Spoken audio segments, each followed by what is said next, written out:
So thank you so much for watching this broadcast. Thank you so very much. From our hearts, much appreciated. Palakpakan po natin si Lord. Amen. Sa araw po na ito ay atin po ipagpapatuloy ang atin pong series, The Bible Explains Part 4. Let's commit this to the Lord. Let us pray. Aming Ama, Diyos na makapangyarihan sa lahat, maraming salamat po sa araw na ito. Bagaman naging maulan ang buong linggo at buong araw kahapon at maging sa araw na ito, niloob mo ng iyong mga anak ay makarating upang sumamba sa spirito at katotohanan at tumanggap ng iyong mabiyayang salita. Pinagkakatiwala po namin sa inyong mahalagang sandali na ito. Ang aming pong panalangin, anuman ang aming sasabihin, anuman ang aming gagawin, palaging magbigay ng kapurihan sa marangal mong pangalan at pagpapala sa lahat ng kapatiran. Narito sa loob ng sanktuaryo na ito at maging sa mga nanonood sa broadcast na ito. We commit to you this learning time as we always do and even as we always pray. Everything that will be said and done only for the glory of your name and for the blessing of everyone. This we pray, Father, only in the name of your Son, our Lord and Savior, Jesus Christ, by the power of the Holy Spirit. And everybody would just simply say, Amen. Palakpakan po natin si Lord. Come on, malakas na palakpak para sa ating Panginoon. 4 na linggo na po ang nakakalipas, sinimulan po natin ang bagong series na ito, The Bible Explains. Bago po tayo magpatuloy, let's do a very quick review sapagkat mahalaga na magbalik-aral sa atin na pong mga natutunan because you know the basic rule of learning. Repetition brings retention. So, atin pong basahin malakas, sabay-sabay, the basic affirmations about the Bible. Mahalaga po itong unang bahagi ng aralin na ito. Ito po'y palagi nating babalikan sapagkat sa tuwing makaka-encounter po tayo na mga issues, mga difficult verses, mga difficult passages, we do not doubt the Scripture. We always affirm the fact that the Bible is the Word of God and we can always find the answer. Laging mayroong sagot. If we will just look at the Scripture with a pure heart, hindi po ang Scripture ang mali. Walang mali sa Bible. We just need to come to the Lord with a humble heart and ask God to open our eyes and teach us His Word. So basahin natin ito ng malakas, sabay-sabay. I mean, malakas. You have to read this out loud. Ready? Sit up straight. Fasten your seatbelt. Basic affirmations about the Bible. Ready? Number 1. The Bible is the Word of God. Number 2. The Word of God is Spirit. The Word of God is Spirit. Number 3. The Word of God is all about Christ and His finished work. The Word of God is all about Christ and His finished work. Number 4. The Word of God is a revelation. The Word of God is a revelation. What is the big idea that we learn there? All together now, I believe the Bible is the Word of God. Mahalaga po yung ating pinaniniwalaan. Kaya pag dumating po ang mga situations na may mga parte sa Biblia, di natin maintindihan, admittedly, with our limited minds, we do not begin to doubt the Bible. We always affirm the fact the Bible is the Word of God. And we ask the Lord to open our spiritual eyes so we can understand. Pag di natin naiintindihan, tayo po, from our end, ang nangangailangan makaunawa at makaintindi. Hindi po ang salita ng Diyos ang problema. The Word of God is forever settled in heaven. Jesus said, heaven and earth will pass away, but my Word will never pass away. So remember, I believe the Bible is the Word of God. Can we say that again? I believe the Bible is the Word of God. One more time, louder. I believe the Bible is the Word of God. Meron po tayong dalawang e-book na release bago po ito. Ang una is the Bible, the Word of God. Maganda po na alam natin ang sagot dito. Kasi baka maka-encounter po tayo ng mga taong nagdududa sa salita ng Panginoon. Maganda po na meron tayong kasanayan. meron tayong sapat na kaalaman mula po sa tanong na, is the Bible the Word of God? I'm sure, maaring narinig na po natin ang mga pagtuturo tungkol po dito. Pero iba rin po yung meron tayong kopya, sapagkat merong kasabihan, a weakest ink is stronger than the strongest memory. Kahit na ikaw ay matatandain, hindi pa rin tatalunin ang pinakamalabong tinta. Sapagkat kung meron ka pong kopya, sa panahon na kakailanganin mong balik-aralan, ay iyong makikita ang mga mahalagang talata. Lalo na sa ating paniniwala that the verse is the voice of God. Kapag may verse na po, nasisettle na po ang lahat ng issue regarding the Bible because the Bible is the Word of God. Ang pangalawang bagong e-book ay, Can Your Name Be Erased from the Book of Life? Alam ko po na diniscuss po natin yan dito at maaaring napanood nyo po yan sa inyong panonood sa broadcast. Pero again, iba po ang meron kayong kopya. May mga talata, may mga paliwanagang talata, at meron pong mga halimbawa, may pagsasalarawan, at meron po kayong kopya. Sa ngayon po, ito po'y available muna sa e-book format. Of course, soon and very soon, and even sooner than you realize, magiging available din po yan sa hard copy o ang tawag natin ay booklet. Pero sa ngayon, ito po ay e-book muna. At sa mga nanonood sa broadcast po na ito, you can see on your screen the link, Charito Shop, the official online shop of EMI. Now, mabilis lamang po ito na pagbabalik-aral. Nasagot na po natin ang mga tanong na ito, pero hindi na po natin kailangan ipaliwanag uli. Ito i-google ng mahabang panahon pagka ipinaliwanag natin uli. Pero mahalaga po na nire-refresh yung atin pong mga alaala sapagkat ayon po sa pag-aaral, paglipas po ng mga panahon ay nalilimutan natin yung atin ng mga narinig. Sabi po ng mga dalubhasa, paglipas ng isang linggo, 10% na lang ang iyong natandaan sa iyong narinig nung nakaraang linggo. So, we need to refresh our mind. So, the question is, when did God write your name in the book of life? Give me the answer. Before the creation of the world. Please remember that, before the creation of the world. Number 2, on what basis God was able to write your name in the book of life before the creation of the world? The answer is? His foreknowledge. His foreknowledge. Yun po yung basis. Listen up. Look up here. Hindi po capricious choice. Hindi po mini, mini, mo. Hindi po nag-throw ang Diyos ng dice. Hindi po beto-beto. Hindi po baka sakali. Hindi po sariling capricious choice. Wala po siyang pinipili. Wala po siyang tinatangi. Mahal ng Diyos ang lahat. Kung ang Diyos ang tatanungin po natin, hindi niya gusto ang sino man mapahamak. John 3:16, For God so loved the world, God is not willing that any should perish. Kung ang tao po ay mapapahamak, hindi dahil sa gusto ng Diyos sila ay mapahamak. Kung ang tao po ay mapapahamak, hindi pinili ng Diyos na sila ay mapahamak.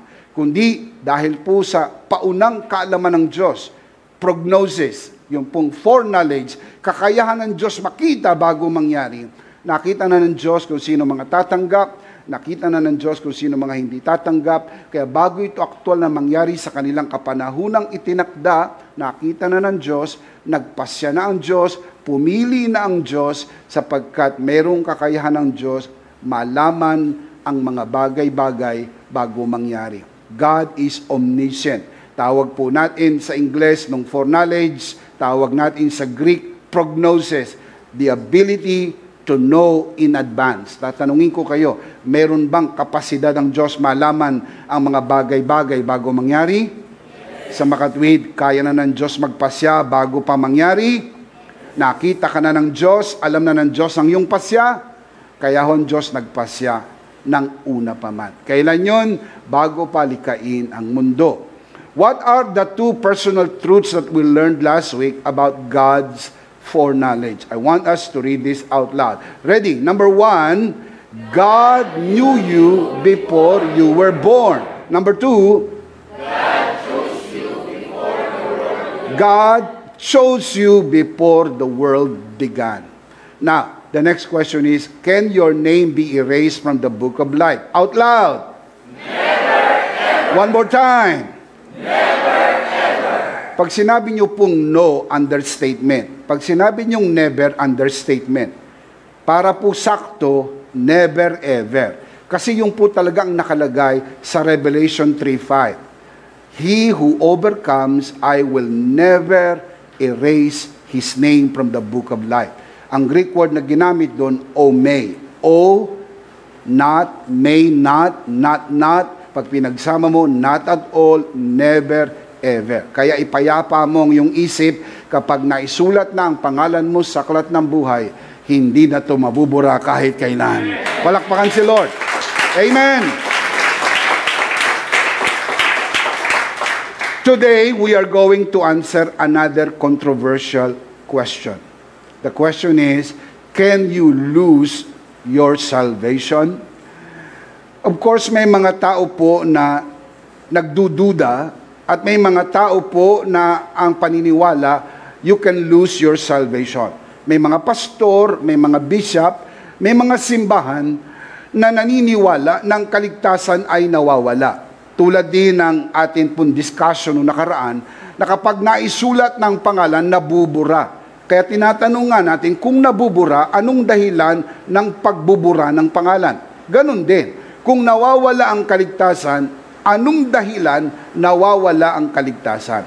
Tandaan natin palagi ang tanong na ito sapagkat ito po'y magdudulot ng security sa iyong kaligtasan. Why? Because people who are secured and assured perform well. Kapag ang asawa po'y secured and assured sa love ng kanyang husband, she perform well. If the children are secured and assured of the love of the parents, the children perform well.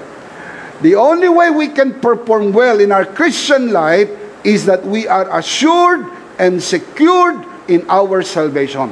Kapag walang pagdududa sa iyong kaligtasan, alam mo na ikaw ay ligtas magpakailanman, you will perform well. So the question is, can you lose your salvation? The answer is, absolutely no, you cannot. And that is what we're going to talk about today. Binigay ko na po sa inyong sagot, atin pong ipapaliwanag kung bakit yan ang sagot. Again, abangan nyo po yung mga talata, mga bersikulo. Markahan ninyo, isulat ninyo, sapagkat naniniwala tayo, the verse is the voice of God. Sabihin nga natin together, the verse is the voice of God. The verse is the voice of God. Unconditional eternal security in Christ is the flagship of full grace. Linawin ko po, tanging full grace lang ang nagtuturo ng unconditional eternal security. Kapag ang teaching po ay by works, nawawala po ang kaligtasan. Kapag ang teaching po ay grace plus works, nawawala rin po ang kaligtasan. Pansinin niyo kung anong dahilan kung ba't nawawala ang kaligtasan. Sa dahilan ng works. Kulang sa gawa, kulang sa bigay, kulang sa dasal, kulang sa serbisyo, tinimbang ka at ikaw ay natagpo ang kulang. Ang problema, hindi ka lang kulang. Kulang-kulang. Laging kulang. Hindi ka na sumapat. Laging kulang. Sapagkat kung tignan ko, parang mas mahigpit pa yung bishop nyo kaysa sa Diyos. Mas mahigpit pa yung pastor ninyo kaysa sa Diyos. Kung di ka nakasimba dahil malakas ang ulan o bumabaha, sa susunod na linggo, huhusgahan ka na. Iyan ang mga Kristiyanong nanlalamig, nanlulumo, nanghihina. At para sa mga pastor, ang bida sa kanila ay yung lumalangoy sa baha, sumusuong sa ulan, at ang mga taong nagbibigay kahit gipit na gipit, sila'y nag-aayuno, sila'y nananalangin sapagkat sa kanilang pamantayan, sila po yung mga nagpe-perform at sila yung sigurado sa kaligtasan. At kapag hindi ka umaabot sa pamantayan ng pastor o ng bishop o ng itinakdang batas ng kanilang simbahan, duda na sila sa iyong kaligtasan. Nothing could be further from the truth. Maling-mali. Sapagkat maraming tao sinusukat ang kanilang kaligtasan sa kanilang performance. Tanging Full grace lang ang nagbibigay po ng unconditional, eternal security. Yun pong mixture, nagbibigay din ng security, kaya lang conditional. Ikaw ay ligtas hanggang, ikaw ay ligtas kung, ikaw ay ligtas habang namimit mo yung standard nila. Pero pagka bumaba ka doon sa pamantayang itinakda po nila, pagdududahan na nila ang iyong kaligtasan. So it is important that we answer this question at ating madiscuss from the Word of God. So what you did not get by works, you cannot lose by works. Please remember that. Kaya po yung teaching ng salvation by grace alone, through faith alone, in Christ alone, fundamental po yun. Non-negotiable po yun. Hindi po yun pwedeng i-negotiate. You do not want to be part of the church na hindi nagtuturo ng full grace. Sapagkat ang full grace po ay salvation by grace alone, through faith alone, in Christ alone. Sola gratia, sola fide, solus Christus. Flagship ang tawag doon. Teaching yan ng full grace. Ang full grace po hindi ho simbahan. Ang full grace po ay hindi po denominasyon. Ang full grace po, ito yung teaching ng Bible na kasalalay sa tinapos na gawa ni Kristo. Kompleto ang ginawa ni Kristo. Wala nang kulang, walang idadagdag. Kaya pag sinampalatayanan mo ang tinapos na gawa ni Kristo, siguradong ligtas ka at ligtas ka magpakailan pa man. Palakpakan si Lord. Hallelujah! So we are going to discuss this. I will be giving you lots of verses, so you have to make your hand very busy writing or whatever you do. Remember these verses. Number 1, John chapter 10, verse 27. Jesus said, my sheep, Jesus' sheep, my sheep listen to my voice. I know them and they follow me. Again, my sheep listen to my voice, the voice of Jesus. Jesus is the great shepherd. And the great shepherd said, I know them, referring to the sheep, and they, the sheep, follow me.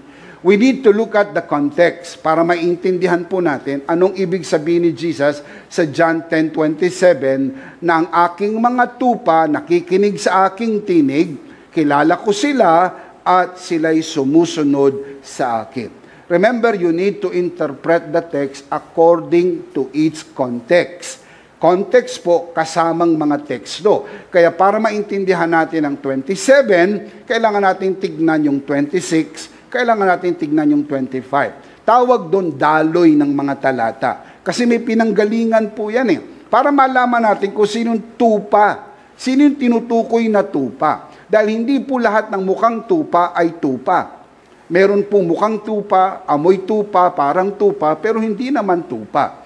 Sa makatuwid, kailangan maintindihan sino yung mga tupa na tinutukoy ni Jesus na aking mga tupa, at ang aking mga tupa nakikinig sa akin, ang aking mga tupa kilala ko, at ang aking mga tupa sumusunod sa akin.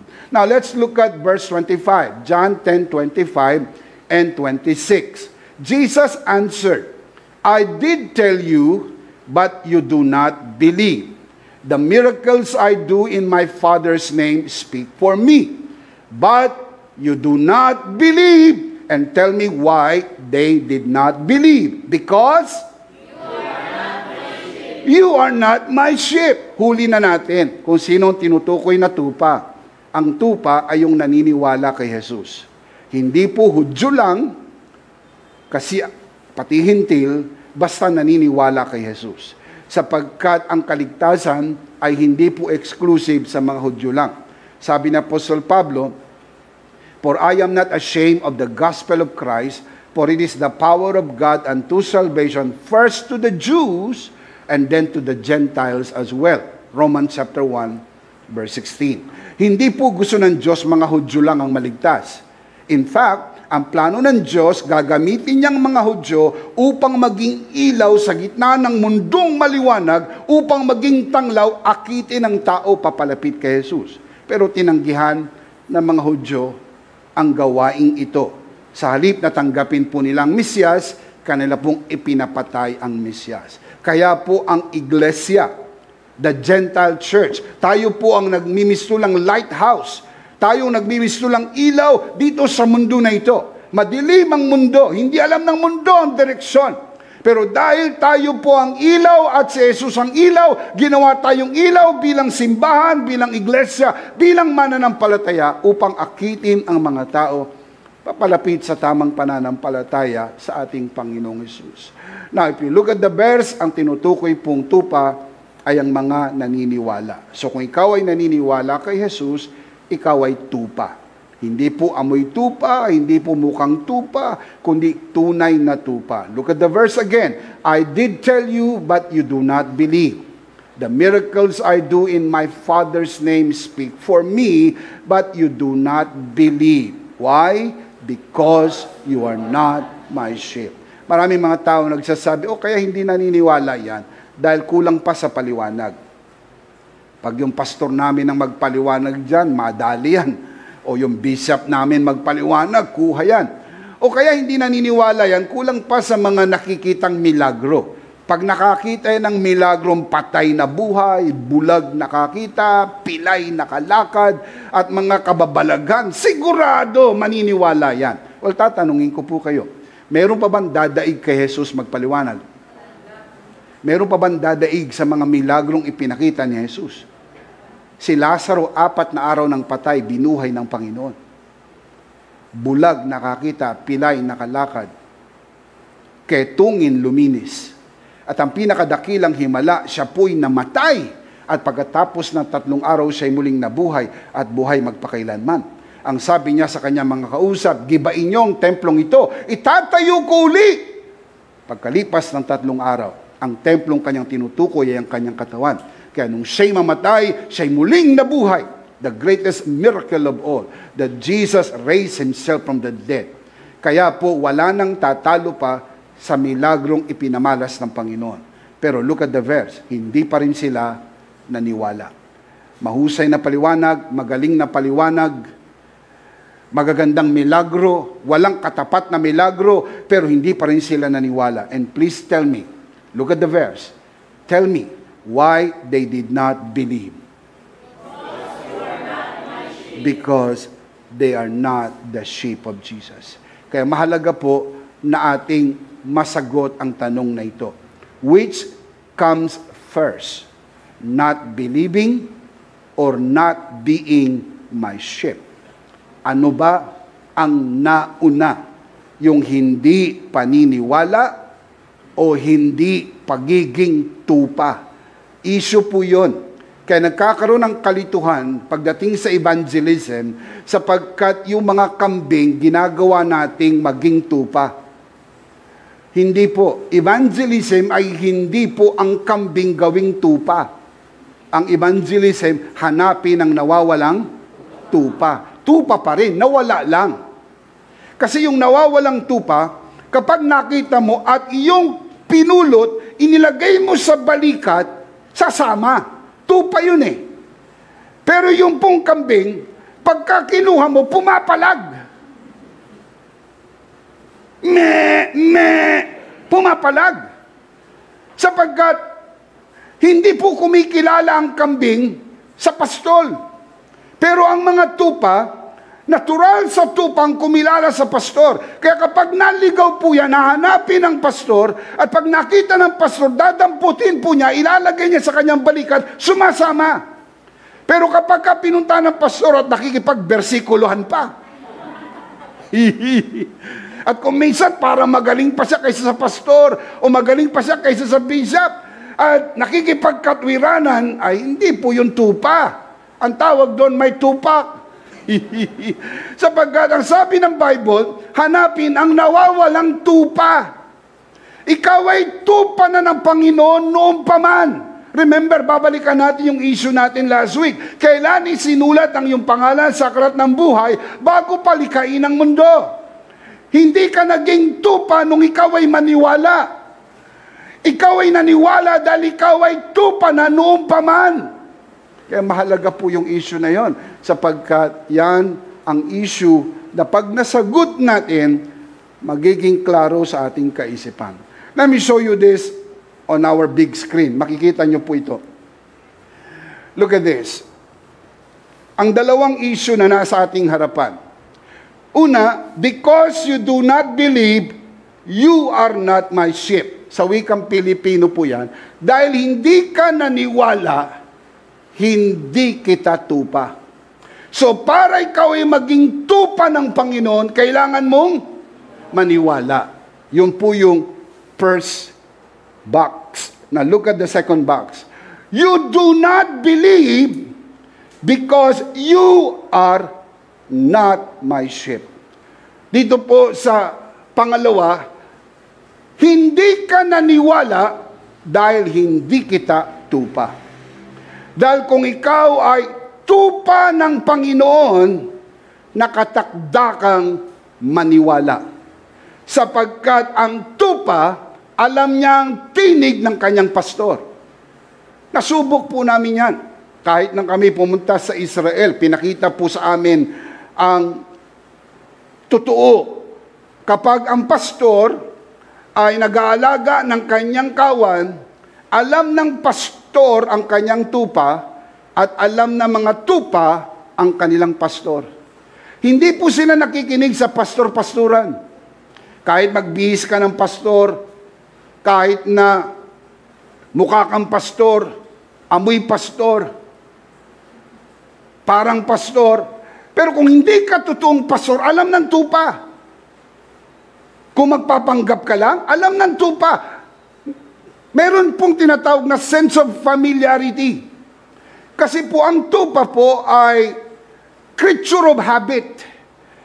Sanay sila sa tinig ng kanilang pastor. Mga kapatid, kung tunay kang tupa ng Panginoon mula pa, kapag narinig mo na ang gospel, alam mo, tinatawag ka na ng mabuting pastor. Tinatawag ka na ng Panginoon sapagkat yun ang tinig ng mabuting pastor. Sabi ng Panginoon, kilala ko ang aking mga tupa, nakikinig sila sa aking tinig. Hindi mo kailangan makinig para maging tupa. Ikaw ay nakikinig dahil ikaw ay tupa. Kailangan maintindihan natin kung nasaan ang reason. Where is the reason? Is it in the believing or is it in the being? Nasaan ang rason? Kasi kung makikita niyo yung dalawang box kanina, yung reason, yung because, yung isa nasa taas, yung isa nasa gitna. So you need to find out where is the reason. Is it in the believing or is it on the being? Nasaan po ba? The reason is in the being, not in the believing.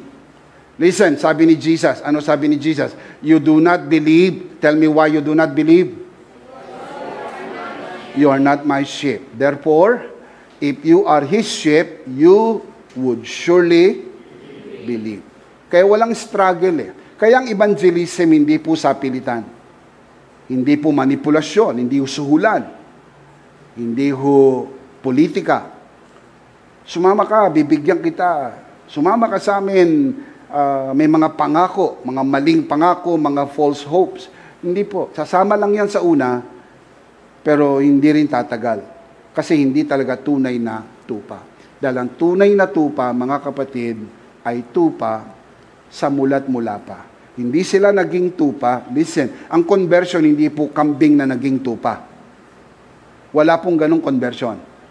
Ang conversion po, nawawalang tupa, natagpo ang tupa. Pero tupa na sa mulat mula pa. Did you get that? Anak ka na ng Diyos sa mulat mula pa, sapagkat gupalikain ng mundo, pinili ka na ng ating Panginoon. Now, look at the verse again. John 10:25-26. Jesus answered, I did tell you, but you do not believe. The miracles I do in my Father's name speak for me, but you do not believe. Tell me why. Because you are not my sheep. So nilinaw ni Jesus, sino ang kanyang tinutukoy na mga tupa? Mga naniniwala. So magkakaroon po tayo ng memory aid. Pag sinabi nating sheep, ang point of reference natin, believers. So from this day forward, pag sinabing sheep, believers. Hindi po ito nire-refer mga unbelievers. Ang tinutukoy po na sheep ay believers. Now, anong kasunod ng 26? 27. Now, look at John 27. Now, this verse makes sense now. Naintindihan na natin kasi pagdating sa 27, my sheep. Alam na natin kung sino tinutukoy na my sheep. Sino po yung my sheep? Believers. Sa makatwid, ang tinutukoy ng 27, believers. Ano man ang nilalaman ng 27, hindi ito para sa mga unbelievers. Para lang ito sa mga believers. Kasi nilinaw ni Jesus na ang mga tupa ay yung mga naniniwala. Taas nga ang kamay ng mga naniniwala sa ating Panginoon. Do you believe? Amen. Ikaw ba ay tupa? Amen. Palakpakan natin ang Panginoon. Amen! Now, dito sa verse 27, makikita natin ang tatlong description ng mga tupa. Hindi po ito kondisyon, ito po'y description. Pag kondisyon, kailangan mong gawin para maging tupa ka. Hindi po. Ito'y description ng mga tupa. Sinong mga tupa?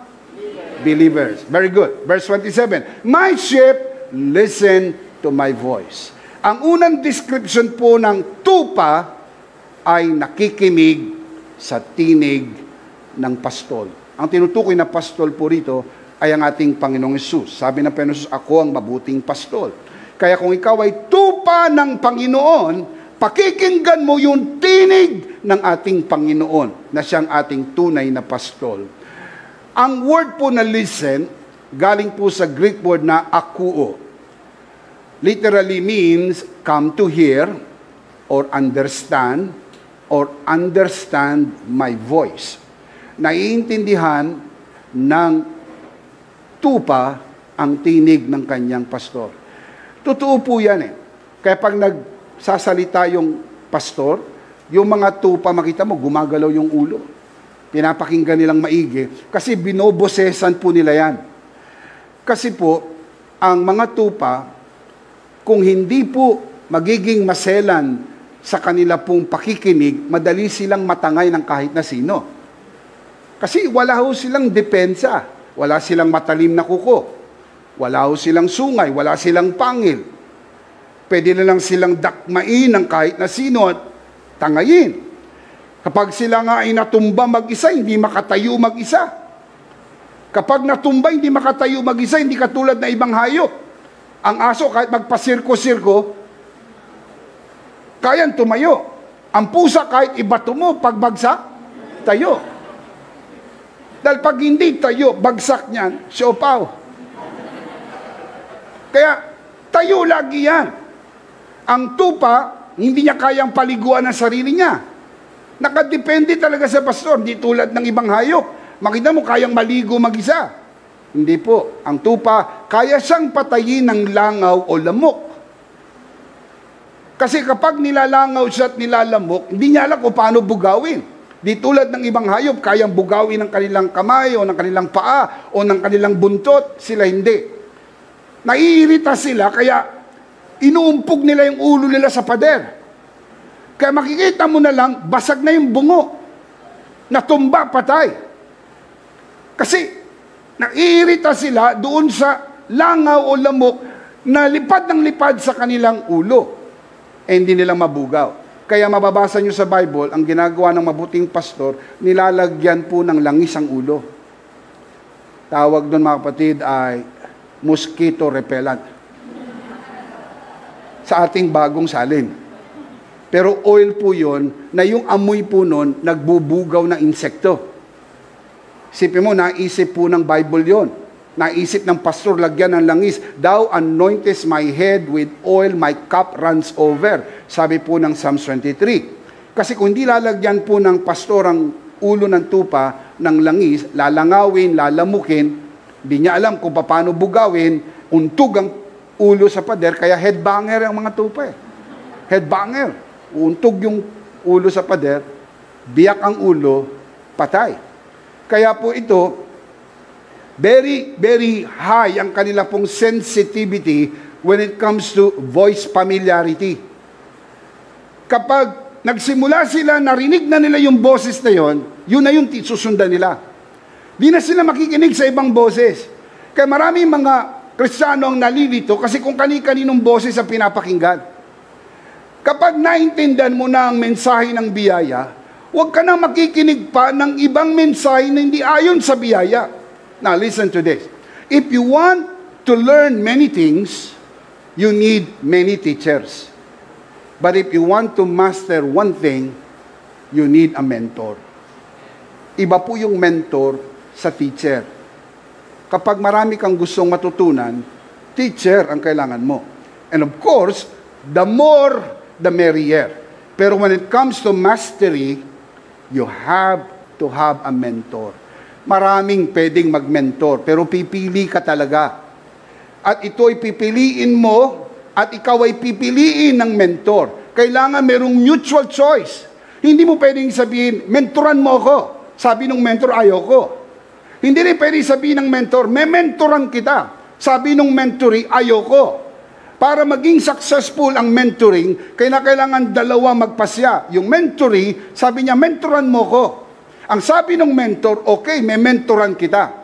Pagka nagtagpo ang dalawa, magkakaroon ng familiarity. Sabi sa Bible, walang estudyante na hihigit sa guro. Pero ang mabuting estudyante, magiging katulad ng kanyang guro. The best that the mentoree can reach is to be like his teacher. Sapagkat yun po ang layunin ng mentoring. I-reproduce niya ang kanyang sarili sa buhay ng kanyang mga mentoree. Kaya pangyayari po yun kung familiar ka sa tinig. Kaya mahalaga yung familiarization. Sheep is a creature of habit. Kaya pag narinig nila yung boses, gumaganyan sila. Gumaganyan. Pinapakinggan nilang maigi. Pag sure sila na ito yung pastor nila, susunod sila. Pero kung ito po'y pastor-pastoran lang, nagpapanggap na pastor, o kaya ay itsura pastor, pero hindi totoo, hindi ho sila susunod. Kaya ang unang description ng tunay na tupa, sila po'y nakikinig sa tinig ng Panginoon. Ano po ba ang tinig ng Panginoon? Ang tinig ng mabuting balita ng kaligtasan at ebanghelyo ng biyaya. Wala ka ng ibang pinapakinggan. Hindi ka po kailangan makinig sa mga maling biyaya o mga gawa na may kasamang biyaya o biyayang may kasamang gawa. I am very particular on this. Kasi sabi na, nagsusuri ako. Kung nagsusuri ka pa lang, okay lang. Kasi nandun ka pa lang sa level ng nagsusuri.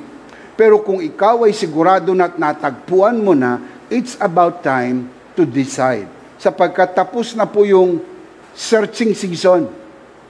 Mayroong season sa life mo na naghahanap ka. Tinitimbang-timbang mo pa. Pero kapag sigurado ka na, beyond any reasonable doubt, that this is the true gospel, the gospel of the finished work of Jesus Christ, then the searching is over. Tapos na ang paghahanap.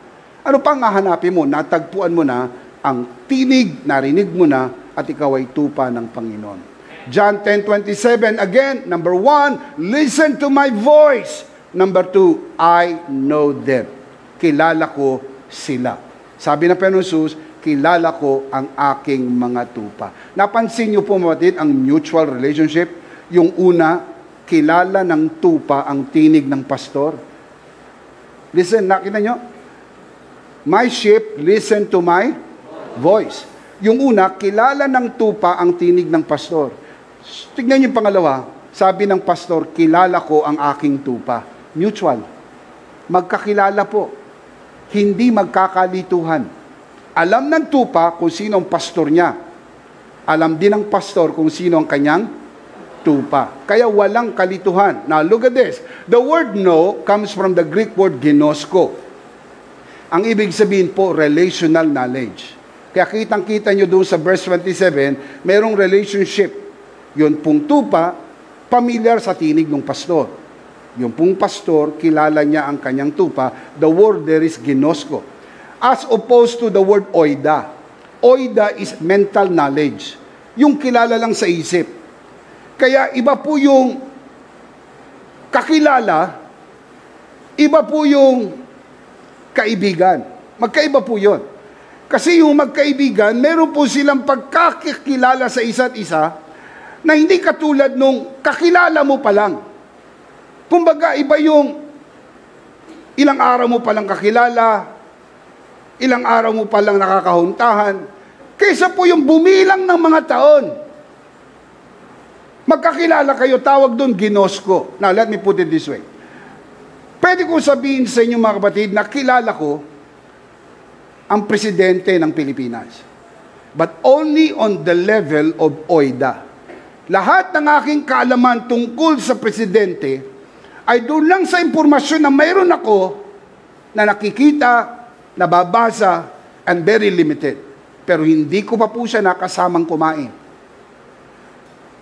Hindi ko pa po siya nakakwentuhan. Hindi pa po. Sa mga kapatid, hindi po ginosko. Kaya pwede nyo sabihin, kilala ko. Pero, iba pag sinabi mong, kilala ko ang asawa ko. Ginos ko yun. Kasi yung mag-asawa, magkakilala yan. Totoo ba? Na minsan, magkatingin na lang yung mag-asawa, nagkakaintindihan na? Alam mo kung galit siya? Hindi kinakailangan ibato yung TV. Sobra na yon. Mararamdaman mo agad, galit siya. Pag may nagawa kang di maganda, may nasabi kang di maganda, minsan nagkukwentuhan lang kayo, biglang tumahimik na siya, ay nako, may nasabi akong hindi ayos, may nagawa akong hindi ayos. Bakit? Kasi familiar kayo sa isa't isa. Kabisado ng magulang ang kanyang mga anak. Kung isa lang ang anak mo, madaling kabisaduhin. Pero kung dalawa o tatlo, nakita mo, mayroong iba-ibang katangian, kilala mo. Meron kang mga anak na masyadong perfectionist. Talagang akademisyan. Pag nakakuha po ng quiz 1 to 10, nakakuha ng 9, masama pa ang loob. Sabi niya, sayang, hindi ko na perfect. Samantalang nung nag-aaral ka, makalima ka lang, masaya ka na. Oh, tapos meron kang anak na nakakuha ng 5, gusto magpa-Starbucks ka na. Oh, ano ibig sabihin? Without even being very comparative, pero kita mo agad na meron silang pagkakaiba. Bakit? Sapagkat walang nilikha ang Diyos na pare-parehas. Sino nakakakilala sa kanila ng higit? Ang magulang. Ganon din po sa relationship ng tupa sa pastor, ng pastor sa tupa, magkakilala po sila. In a personal note, dahil kilala ng Panginoon ang kanyang mga tupa. Look at this, 2 Timothy chapter 2, verse 19. Nevertheless, the solid foundation of God stands, having this seal. Look at the seal. The Lord knows those who are His. Surprise ya. The word know here is the same Greek word, ginosko. Ginosko. Relational knowledge. Hindi po oida, hindi po mental knowledge, hindi po information. You may know lots of things about the person, pero iba po yung you know the person. Hindi yung sabi nila, narinig rin, lalo na yung mga kwento-kwento lang, sabi nila, ganun daw yan, sabi nila, ganun daw yan. You have to get to know the person. Kausapin nyo yung tao. Magkausap kayo, magkaintindihan kayo, dahil maiintindihan mo lang kung ikaw mismo ang makakausap sa kanya. That is personal level. Hindi po yung nabasa mo lang sa dyaryo, lalo na yung nabasa mo lang sa Facebook, very superficial. Hindi po yun ginosko. Yun po ay oida, only mental assent. Now, John 10:27 again. Number 1, listen to my voice. Sino po ang tinutukoy na sheep? Believers. Believers, sabi ni Jesus, listen to my voice, the voice of the shepherd. Number 2, I know them. Now, look at number 3, they follow me. The word follow here is a very important word. Following here is not a condition, but a description. Kasi makakarinig kayo ng ganitong magpaliwanag. Kailangan mo sumunod. Para maging tupa ka. Kailangan mo sumunod. Kung hindi ka sumusunod, hindi ka maging tupa. Kaya yun pong tupa, kailangan sumusunod. Dahil pag di ka sumusunod, hindi ka tupa. Very condemnatory, isn't it? Very judgmental. na ang pagiging tupa mo nakasalalay sa iyong performance. Na kung di ka sumunod, hindi ka tupa. Ang tanong ko, may pasaway bang tupa? Sagutin nyo, may pasaway bang tupa? Meron bang tupa, mga kapatid, na nalilihis ng landas sapagkat pinili niyang hindi sumunod sa pastor? Nung siya po ba ay naligaw, hindi na siya tupa? Tupa pa rin. Sa mga kapatid, hindi na bago ang kanyang pagiging tupa dahil siya po ay nalihis ng landas. Sapagkat iba po yung kanyang ginagawa, iba po kung sino siya. Pero sa mundo, dinidefine tayo kung anong ating ginagawa. Maaaring nakapagsinungaling ka ng isang beses, pero that thing will not make you a liar. Kaya hindi mo pwedeng sabihin sa kanya, sinungaling ka eh. Hindi. Sapagkat dinidefine mo yung kanyang buong pagkatao sa isa niyang pagkakamali. Maaaring nagkapagsinungaling siya. For whatever reason at the back of the mind, hindi niya alam kung ba't siya nakapagsinungaling. Baka sa takot, sa nervyos, o na pressure, whatever. Pero that will not define him as a whole. Sabi mo, sinungaling ka eh. Iba yung sinungaling ka kaysa nakapagsinungaling ka. Nakapagsinungaling ka is one act, and that act will not define your whole person. Mga batid, may mga tupang naliligaw ng landas. Pero hindi ko sila nagiging kambing. Kahit naligaw, tupa pa rin. Nagkaroon nga lang ng tupak. Naligaw. So, anong gagawin ng mabuting pastor? Hahanapin. Kaya yun po ang sabi sa Bible, sumusunod ang tupa ng Panginoon sa Panginoon. Yun yung pagpinuntahan ng pastor, dinampot, sumasama po yun. Kasi naligaw lang yun eh. Naligaw. Hindi po yun pumapalag, hindi nakikipag-away, hindi nakikipagtalo, sapagkat sabi sa Bible, my sheep listen to my voice, I know them, and they follow me. Following does not make you a sheep.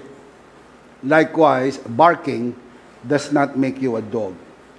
Alam naman po natin that dogs bark, sheep follow. Alam natin, naturalesa ng aso ang kumahol, naturalesa ng tupa ang sumunod. Hindi mahirap sa tupa ang sumunod. Hindi po struggle sa tupa ang sumunod. Hindi niya po kinakailangan mag-seminar para mapag-aralan niya ang pagsunod. Hindi rin struggle sa aso ang kumahol. Hindi po siya nag-seminar para matutong kumahol. Did you get that? Natural ba sa aso ang kumahol? Natural po ba sa tupa ang sumunod? Yes. Sa mga kapatid, hindi po kondisyon ang pagtahol para siya maging aso. Hindi po kondisyon sa tupa ang sumunod para siya maging tupa.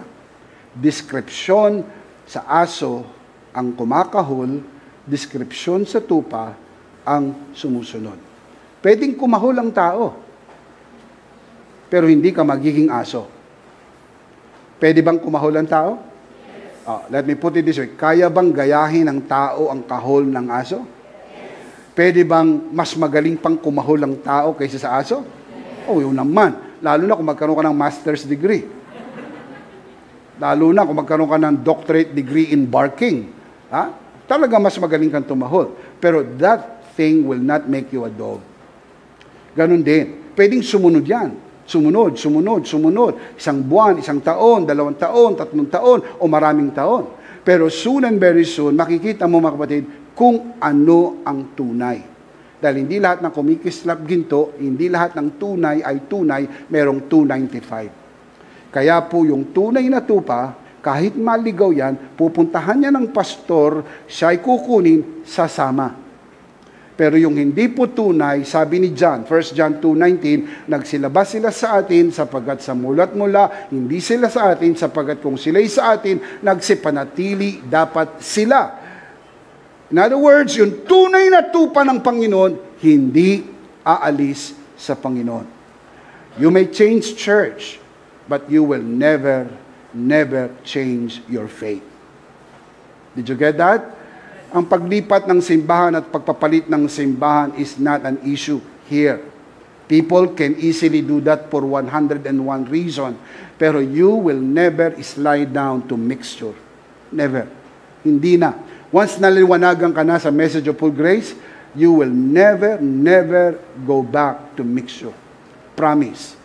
I am sure of this. Hindi ka na babalik sa mixture, hindi ka na makikinig uli sa mixture, hindi ka na pupunta sa mixture, sapagkat alam mo, natutunan mo na ang tunay na gospel, the gospel of full grace. Can you shout amen? Amen. Palakpakan muna natin si Lord. Amen. Amen. What you do does not define who you are.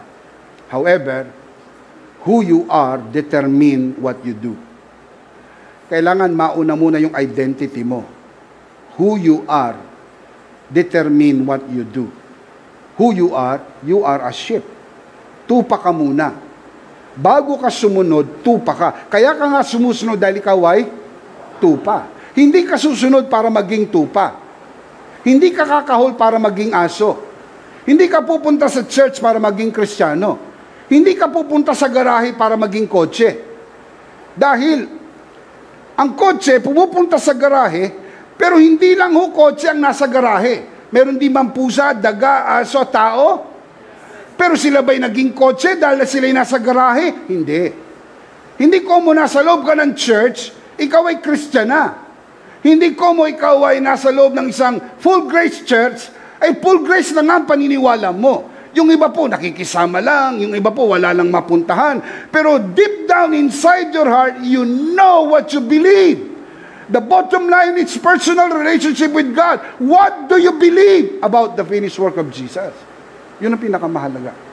Kasi it's between you and God, genosko, personal relationship with God. Now, look at John 27 again. Tatlong description na makita natin. Jesus said, my sheep, sino tinutukoy na my sheep? Believers. Tatlong descriptions ng believers. Number one, my sheep, listen to my voice. Sila po'y nakikinig sa tinig ng Panginoon. Pangalawa, I know them, Jesus said. Pangatlo, they follow me. Look at verse 28. I give them eternal life. Sino yung them? Sheep. Sino yung sheep? Listen now. Sino ang binigyan ng buhay na walang hanggan? Lahat ng tao? Hindi po. Kaya yung teaching ng inclusionism, universalism at preterism, lahat ng tao ay may buhay na walang hanggan na mali. Pag pinaniwalaan nyo yun, babangga po sa verse na ito. Ang binigyan lang po ng buhay na walang hanggan ay yung mga tupa. Sinong mga tupa? Believers. I give them what? Yung pong word na give, napansin nyo, present tense, hindi po I will give them eternal life. Why? Because eternal life is a present possession. Ngayon, meron kang buhay na walang hanggan. Kailan? Ngayon. 1 John chapter 5 verse 11. John writes, and this is the testimony. God has given us eternal life. And this life is in His Son. Dito po, nasa past participle. Sa original Greek, nasa aorist tense. Once given, cannot be taken. Pag binigay na hindi mababawi. Kaya hindi pwedeng bigay-bawi, bigay-bawi, bigay-bawi. Tulad ng napag-aralan natin, hindi pwedeng sulat-bura, sulat-bura, sulat-bura. Hindi pwede. Once na isulat na yan ay naisulat na magpakailanman. Kapag nabigyan ka na ng buhay na walang hanggan, yung buhay na walang hanggan na yan ay magpakailanman. Kasi ibig sabihin ng eternal life, life without end. Kung hindi ka makakarating sa langit, hindi po eternal life yun. Kasi nag-end eh. So easy to understand. Kapag binigyan ka ng eternal life, it is a life without end, assuring that heaven will be your final home. Pag nagpantay ang iyong paa, pumikit ang iyong mata, you can just easily go because you know where you will go. You will be with the Lord forever. As the Apostle Paul said, to be absent in the body is to be present with the Lord. Why? You have been given eternal life. Meron na, wala pa? Come on, answer me. Meron na, wala pa? Meron na. Look at verse 12. He who has the Son has life. Look at verse 12. He who has the Son has life. Nagkaroon ng transition. Kanina, past participle, o sa Greek aorist tense, lumipat sa present tense. Has, present tense ang has. Look at the verse. He who has the Son has life. Now, this is very important. Kasi doon sa binasa natin kanina, sa John 10:28, I give them eternal life. Present tense? Present possession. Kasi ang teaching sa atin ng ibang simbahan, ang eternal life, matatanggap mo pa lang pagdating mo sa langit. Ang teaching ng Bible, ang eternal life na ibigay na. Malaki pagkakaiba noon. Kasi kung ibibigay pa lang sa langit, wala pa sa iyo. Na, sabihin niyo sa akin, kung wala pa sa iyo, meron bang rason para magduda? Ano ba sinabi? Bibigyan kita ng pera. Nasa iyo na, wala pa. Oh. Pwede bang magduda ka? Ibibigay kaya niya? Oh. Possible, di ba? Bibigay kaya niya? Bibigay kaya niya? Kaya hindi ka makatulog. Bibigay kaya niya? Na, kailan lang mapapayapa isip mo? Pag inabot na. Kaya minsan, inaabot pa lang, kinuha mo na. Oo. Bakit? Kasi pag hawak mo na, may pagdududa pa. Pwede mo ba sabihin, hawak mo na. Ibibigay kaya niya? Loko ka. Hawak mo na. Ba't nagdududa ka, hawak mo na. Kinakailangan mawala ng alinlangan dahil hawak mo na. Napansin niyo ginagawa ng Panginoong Hesus sa atin? Inaalis niya ang pag-aalinlangan. Kasi sabi niya, I give them, the sheep, I give them, when? Right now, I give them eternal life. Hindi po matatanggap pa lang, natanggap mo na ang buhay na walang hanggan, kaya walang dahilan para magduda. Amen. He who does not have the Son of God does not have life. Sa Tagalog, ang kinaroroonan ng anak, kinaroroonan ng buhay. Ang hindi kinaroroonan ng anak, hindi kinaroroonan ng buhay. Bagong salin, ang hindi kinaroroonan ng anak, walang kabuhay-buhay. Sa totoo lang, ang buhay ay na kay Jesus. Wala sa ina ang buhay. Na kay Jesus. Nasa anak. Kapag nasa iyong anak, nasa iyo ang buhay. Taas ang kamay na tumanggap na ng buhay. Palakpakan si Lord. Hallelujah! Shout amen! Look at verse 13. I write these things to you who believe in the name of the Son of God. Sinong sinulatan? Believers or doubters? Believers or unbelievers? So tayo sinulatan, mga believers. I write these things to you who believe in the name of the Son of God, so that you may know. The word know there is oida. So that you would realize in your mind that you have, present tense, eternal life. Swak na swak po doon sa John chapter 10 verse 28, I give them eternal life. When? Right now. Ngayon po, hawak mo na ang buhay na walang hanggan. Paano kang magdududa kung hawak mo na ang buhay na walang hanggan? Shout amen. You have eternal life. Present tense, mayroon na, kailan, ngayon mismo, na ibigay na. Palakpakan natin si Lord. Amen! Hallelujah! Balik tayo sa John 10:28. I give them eternal life. Sino yung them? Sheep. Sino yung sheep? Believers. I give them eternal life. Look at the next line. They, sino yung they? The sheep, sino yung sheep? Shall never perish. It's either you believe Jesus or not. If you believe Jesus, you have to believe His word. Sabi niya, they shall never perish. Let me give you, the word never comes from the Greek word omei. Sounds familiar? Natatandaan niyo Revelation 3:5? He who overcomes, I will never blot out his name from the book of life. Remember the word never there? Omei. Same Greek word, omei. Yung pong omei, mga kapatid, ibig sabihin po niyan, never, ever, not at all, no chance, zero, zero, no possibility. Kasi ibig sabihin ng o, not, may, not, not. This is the double negative to strengthen the denial. Now, the word perish comes from the Greek word apolumi, meaning destroyed. Ang pangalan Apollyon, which is the name of Satan, doon po galing yan, at nabuo salitang apolumi. Apolumi, destroy. Kaya pag binalikan mo yung verse, John 10:28, they shall never, ever perish. Walang tsansa na mapahamak ang anak ng Diyos. Walang tsansa na mapunta ka sa impyerno. Walang tsansa that you will miss heaven, your final home.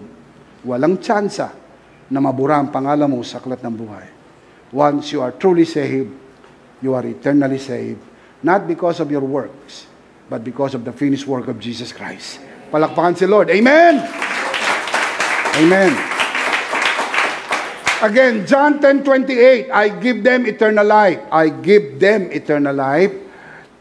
They shall never perish. Original, Omei Apollomi. Never ever perish. No chance. Look at the next line. No one can snatch them. Sino yun them? No one can snatch the ship from my hand. Walang makakaagaw sa mga tupa sa aking kamay. So, meron pong security? Come on, tell me. Merong assurance? Yes. Walang nakalagay na kondisyon. Walang makakaagaw sa kanila sa aking kamay kung sila'y nag-iika po.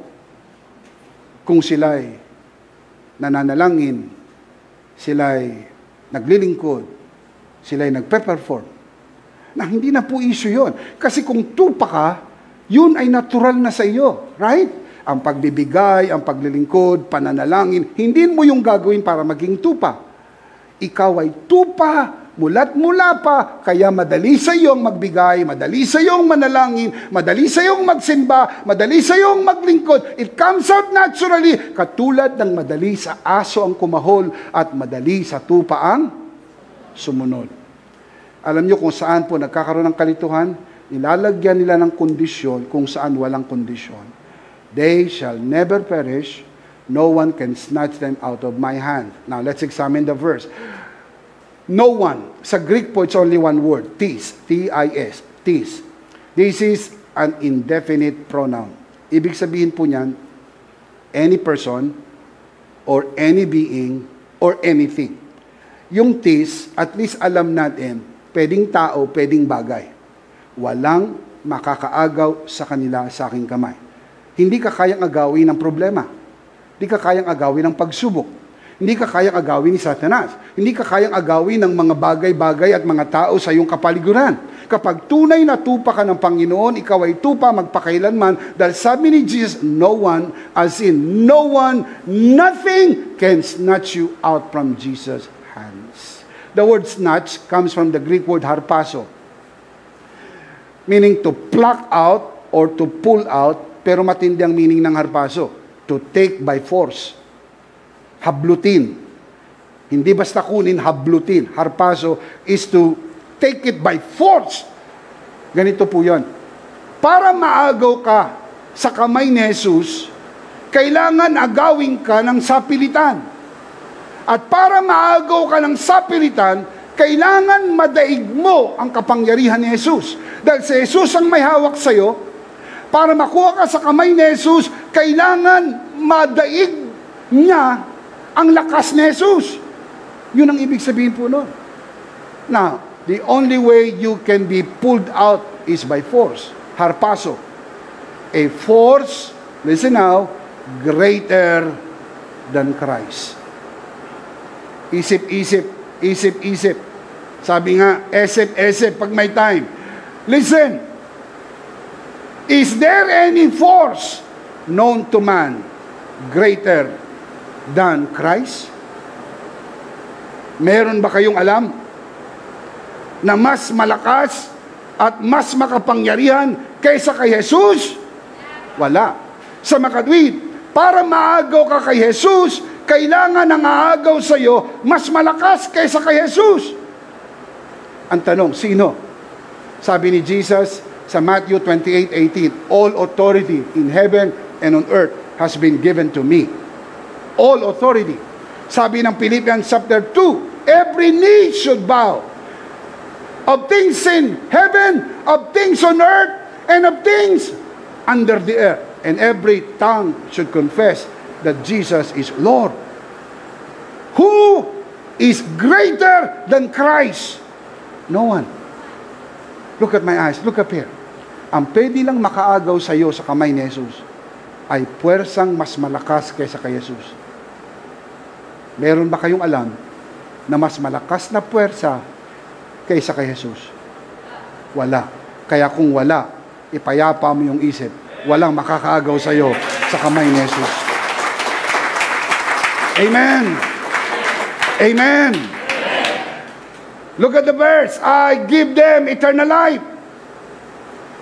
They shall never, ever perish.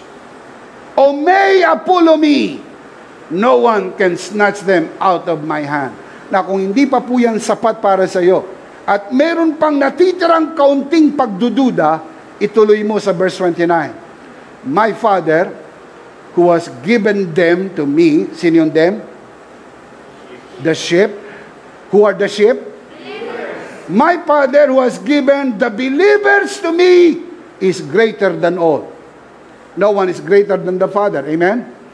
The Father is greater than all. Look at the next line. No one can snatch you out from the Father's hand. Tindi. Nasa kamay ka ni Jesus, walang makakaagaw sa iyo.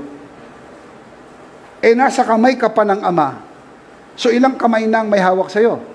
Dalawa. Yung isang kamay dyan, yung kamay na gumawa ng buong sang sinukob, yung isang kamay dyan, yung kamay na napako sa krus.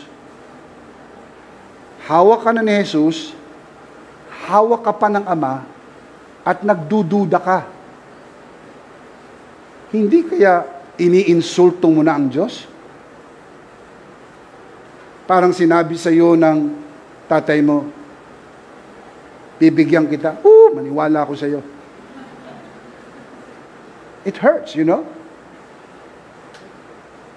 Sapagkat nagdududa siya sa iyong kakayahan, o kaya naman, kung di man nagdududa, iniinis ka lang para lakihan mo yung ibibigay mo.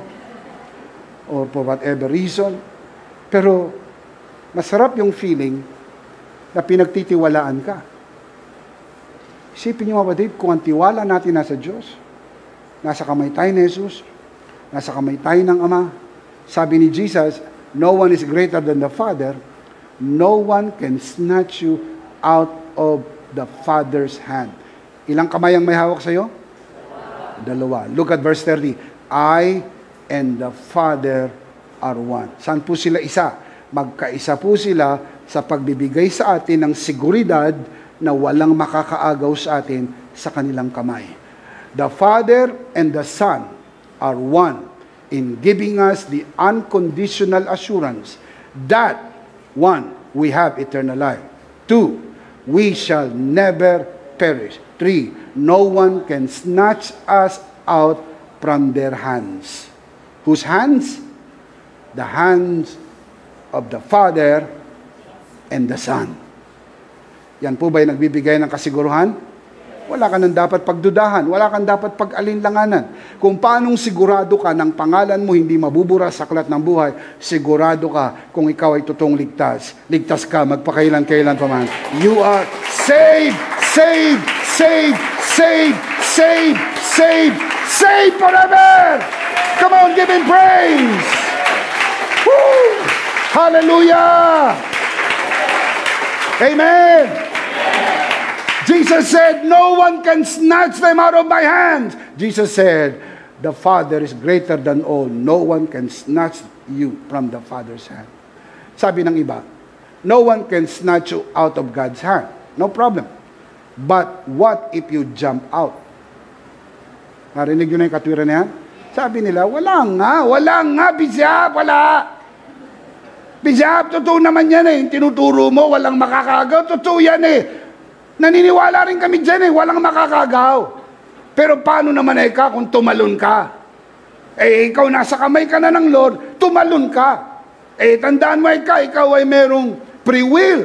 Kung pinasyaan mo na umalis sa Lord, tumalon ka, wala magagawa ang Lord. Kaya mawala rin ang kaligtasan mo sapagkat ikaw ay nagpasyang tumalon mula sa kamay ng Lord.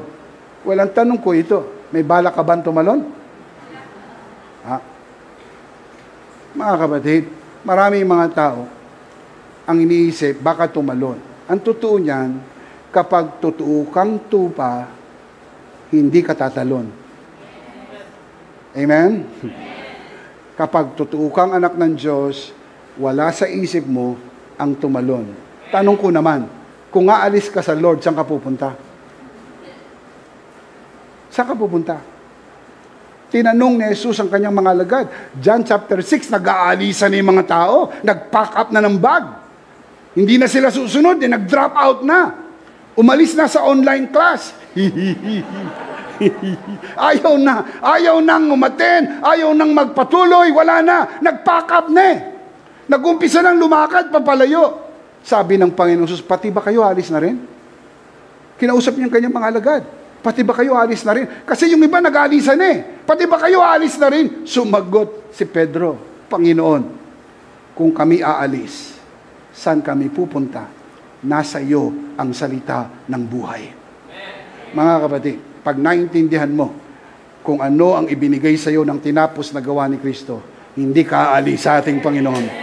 This is about the finished work of Jesus. Shout amen! But of course, I will do injustice kapag hindi ko yan na-discuss sa inyo ng kabuuan, which I am afraid wala po kong enough time to fully discuss that. Meron po tayong booklet, ang title, The Tension Between Grace and Free Will. Kasi, hindi ko dinideny meron tayong free will. Teaching ng Bible yan, may free will ka. Merong grace, may tension po na namamagitan. And if you want to learn more about the tension between grace and free will, especially you who are watching this broadcast, you may want to learn more of this. You can see the link on the screen. Get a copy of this booklet, also available in ebook format.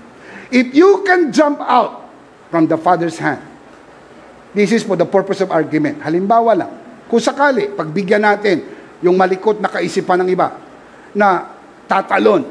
If you can jump out from the Father's hand, then you have just snatched yourself out from His hand. This makes you greater than the Father. Ikaw na. Raise the roof. Grabe. Nadaig mo ang Ama. Ang ibig sabihin po niyan ganito eh. Kung makakatalon ka mula sa kamay ng Ama, na sabi ni Jesus, walang makakaagaw sa atin sa kamay ng Ama, pero nakatalon ka, ganito yon. Nadaig mo ang Ama. Nadaig mo ang Ama. Ikaw ay nakatalon. Kasi sabi sa Bible, no one is greater than the Father. Look at the verse. My Father, verse 29, who has given them, the sheep, to me, is greater than all. Who is greater than all?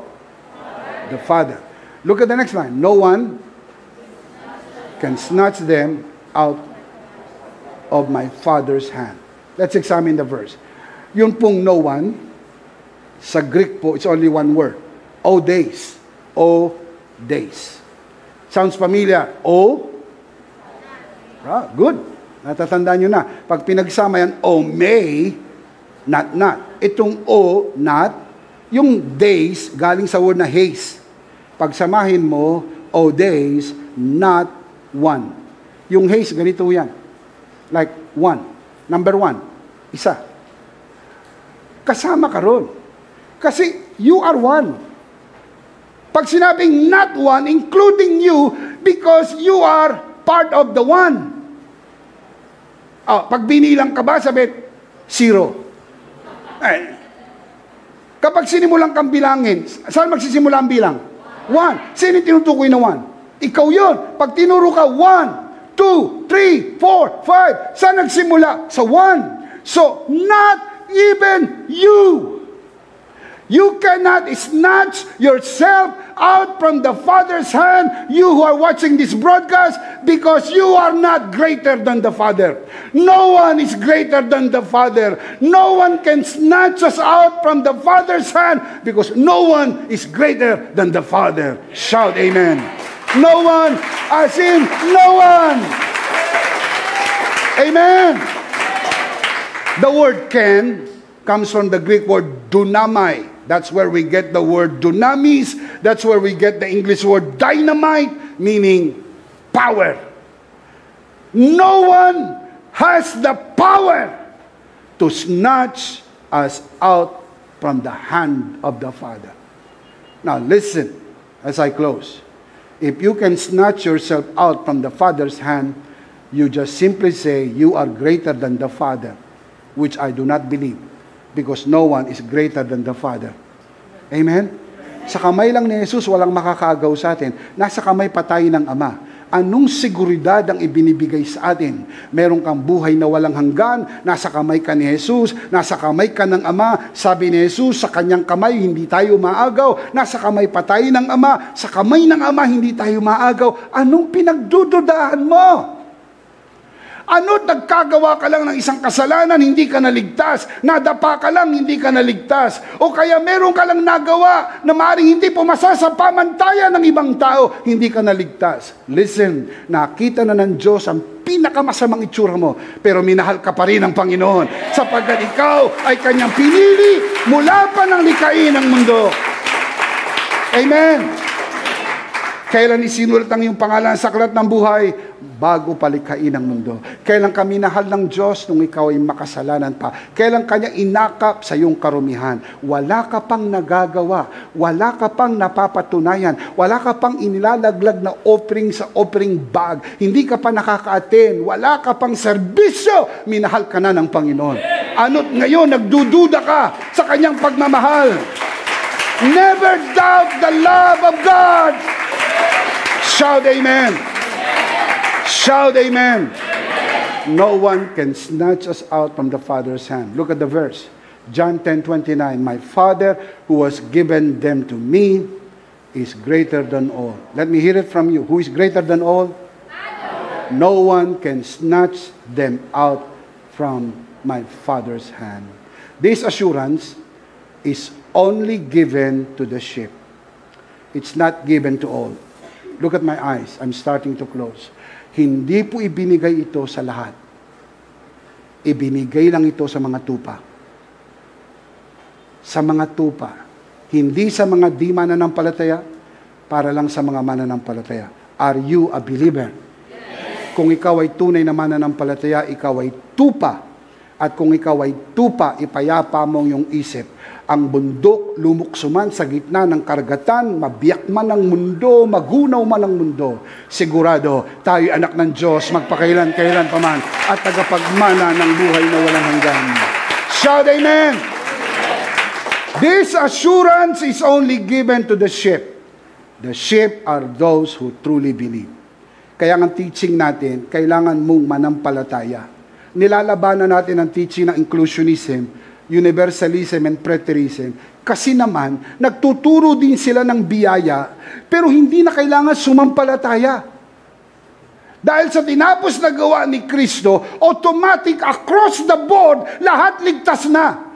You don't have to believe. Kahit di ka naniniwala, kahit di mo marinig ang gospel because of the finished work, all are already saved. That is a lie.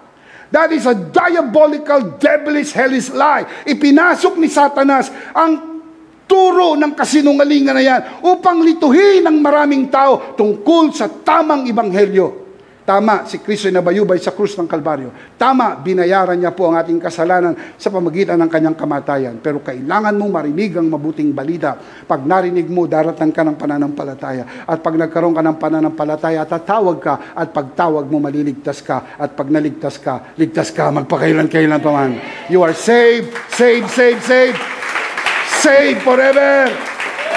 Amen. Believers are those who already use their free will to hear and believe the gospel of grace. Tapos na po, nagamit mo na yung free will mo. Hindi pwedeng, nagbago isip ko, ayaw ko na kay Lord. Sabi na iba, yapaya ka, ligtas ba yan? Ayaw niya na kay Lord. Now listen up, hindi mo na pwedeng sabing ayaw mo kay Lord. Sapagkat nag-decide ka na gusto mo kay Lord. Bakit, Bishop? Now listen. Nung kainin po ni Adan at ni Eva ang bawal na bunga, ginamit po ba nilang kanilang free will? Sila po ay inilabas sa Garden of Eden. Pinabantayan po ang puno. Tanong, Pwede ba sila bumalik doon sa garden at kainin naman ang bunga ng puno ng buhay? Hindi na. Pinabantayan ng Diyos ang puno ng buhay sapagkat nagamit na ang kanilang free will. Hindi mo nakikipaglaro ang Diyos sa iyo. Hindi po ito Jack and Poy, holy, holy, hoy, matalo, unggoy. Ano to, laro-laro? Ayaw ko na, gusto ko na uli, ayaw ko na, gusto ko uli.